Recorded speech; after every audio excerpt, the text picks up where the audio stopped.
Number 15 سورہ شعراء آیت نمبر 15۔ اعوذ باللہ السمیع العلیم من الشیطان الرجیم، بسم اللہ الرحمن الرحیم۔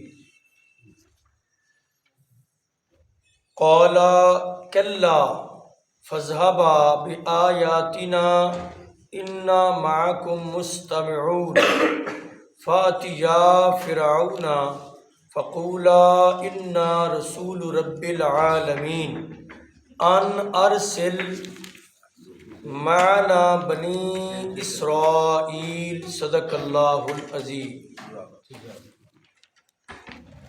قالا، اللہ تعالی فرمانے لگے، کلا ہرگز نہیں، فاذهبا بآیاتنا جاؤ ہمارے معجزات اور دلائل کے ساتھ، انا معکم مستمعون، اور بے شک ہم تمہارے ساتھ ہیں اور خوب سن رہے ہیں اس کی باتوں کو۔ فاتیا فرعون، جاؤ دونوں فرعون کے پاس، فقولا، اور دونوں کہنا، انا رسول رب العالمین، کہ ہم کائنات کے رب کے بھیجے ہوئے ہیں۔ ان ارسل معنا بنی اسرائیل، پیغام یہ ہے کہ ہمارے ساتھ بنی اسرائیل کو بھیج دو۔ اللہ تعالیٰ فرمانے لگے کہ ہرگز ایسے نہیں ہوگا، دونوں جاؤ ہمارے دلائل کے ساتھ، اور بے شک ہم تمہارے ساتھ ہیں اور خوب سن رہے ہیں اس کی باتوں کو۔ دونوں جاؤ فرعون کے پاس اور دونوں کہنا کہ ہم رب العالمین کے بھیجے ہوئے آئے ہیں، اور پیغام یہ ہے کہ بنی اسرائیل کو ہمارے ساتھ بھیج دو۔ جناب موسیٰ علیہ السلام کو اللہ تعالیٰ نے نبوت بھی عطا کی، اور اپنی نبوت کا پیغام سنانے کے لیے سب سے پہلا حکم دیا کہ فرعون کے پاس جاؤ۔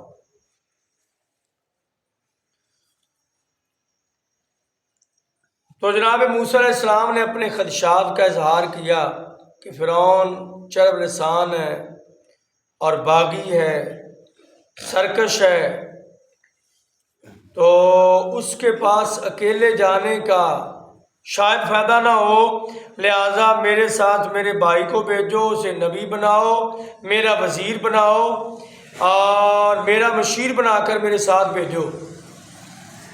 تو اللہ تعالیٰ نے جناب موسیٰ علیہ السلام کی یہ ساری دعائیں قبول کر لی،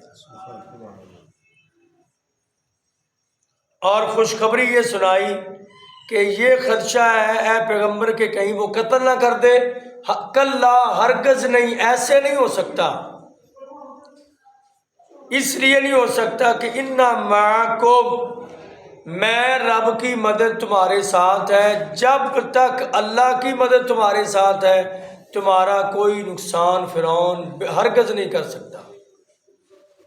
اور یہی بات جناب محمد رسول اللہ صلی اللہ علیہ وسلم نے جناب سیدنا ابوبکر صدیق کو کہی تھی، لا تحزن ان اللہ معنا، اے صدیق اکبر آپ پریشان نہ ہوں، اللہ تعالی ہمارے ساتھ ہے، اللہ کی مدد ہمارے ساتھ ہے۔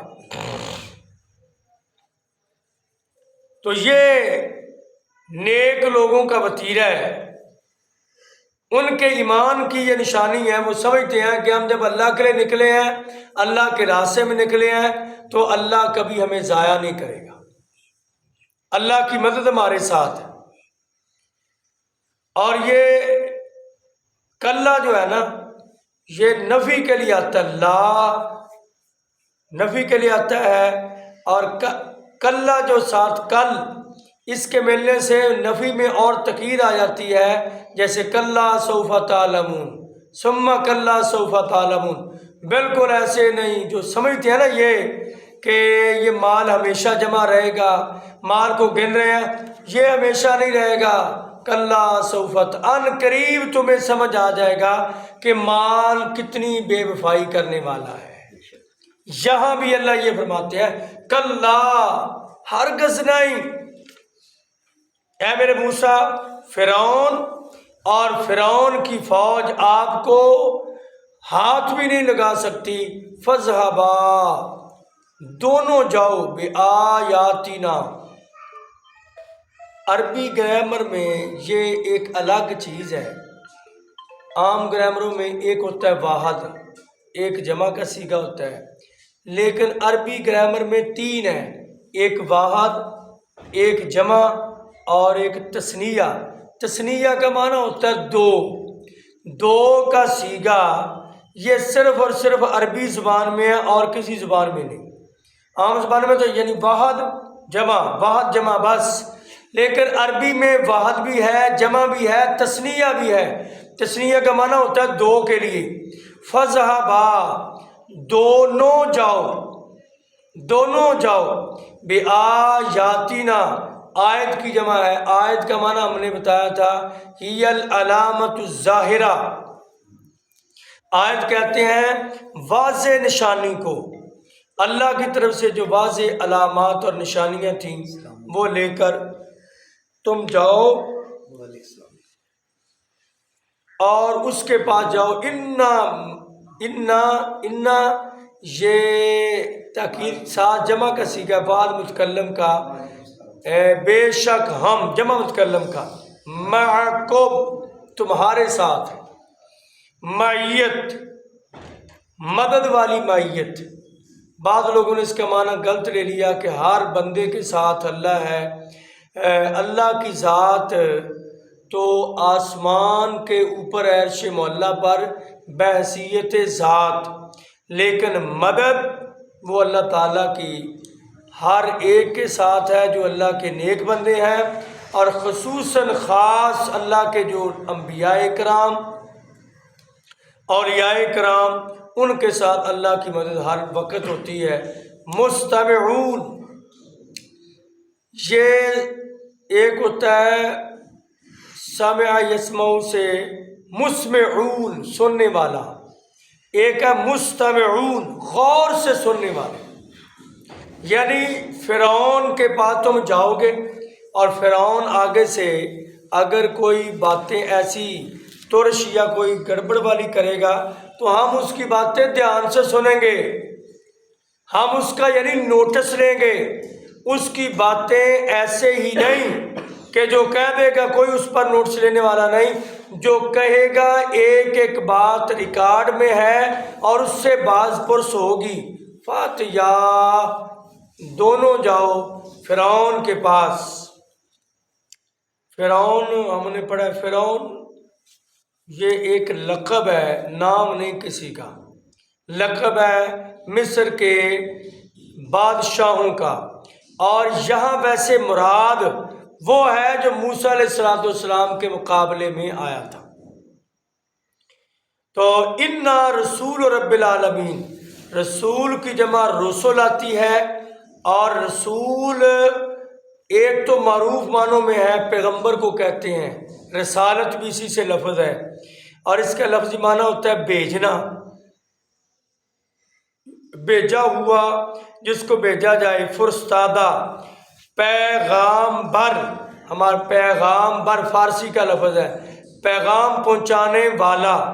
تو یہ اللہ کے نبی بھی ہیں، اور یہی لفظ فرشتوں کے لیے بولا جاتا ہے، جو پیغام لے کر وحی کا اللہ کے فرشتے آتے ہیں ان کو بھی رسول کہا گیا۔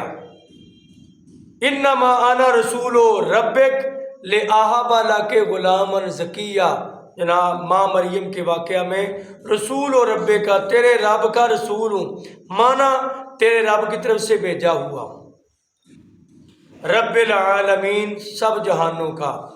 اچھا یہ انا رسول رب العالمین، یہ جملہ بڑی دھمکی امیز ہے کہ فرعون کو جا کے کہنا کہ ہم بظاہر دو بندے آئے ہیں، دو، ایک ہارون ایک موسیٰ علیہ السلام، لیکن عام بندے نہیں، رسول رب العالمین کائنات کے رب کے بھیجے ہوئے ہیں۔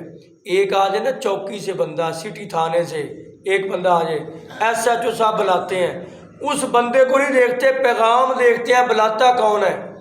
اللہ فرماتے ہیں کہ جاؤ تم فرعون کے دربار میں اور اسے پہلے بتا دینا کہ ہم آپ نہیں آئے، کائنات کے رب نے بھیجا ہے۔ اب سوچ سمجھ کے ہمارے ساتھ بات کرنا، اگر ہمارے ساتھ اچھا سلوک کرے گا وہ بھی کائنات کا رب دیکھتا ہے، بدتمیزی کرے گا وہ بھی کائنات کے رب کے علم میں ہے۔ تو یہ ایک دھمکی امیز جملہ ہے، نوٹس جاری کر دیا اللہ نے اور کہا ایک ہی بات کہنا، ان ارسل معنا بنی اسرائیل۔ فرعون کو یہ بھی کہہ دینا کہ ہمارے ساتھ بنی اسرائیل کو بھیج دے۔ بنی اسرائیل کا قصہ ہم نے پہلے تھوڑا سا شارٹ کٹ ذکر کر دیا کہ بنی اسرائیل یہ یعقوب علیہ السلام کی اولاد، اسرائیل یعقوب علیہ السلام کا لقب ہے۔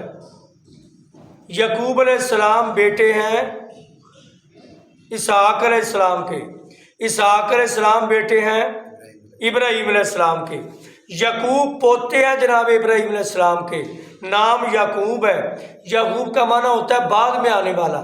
قرآن نے یہ کہا جب ابراہیم علیہ السلام نے مانگا نا اللہ سے، اللہ نے کہا جا میں نے تجھے بیٹے کی خوشخبری بھی سنا دی اور اس کے بعد یعقوب کی بھی خوشخبری سنا دی، یعنی بیٹے کے بعد پوتے کی بھی خوشخبری سنا دی۔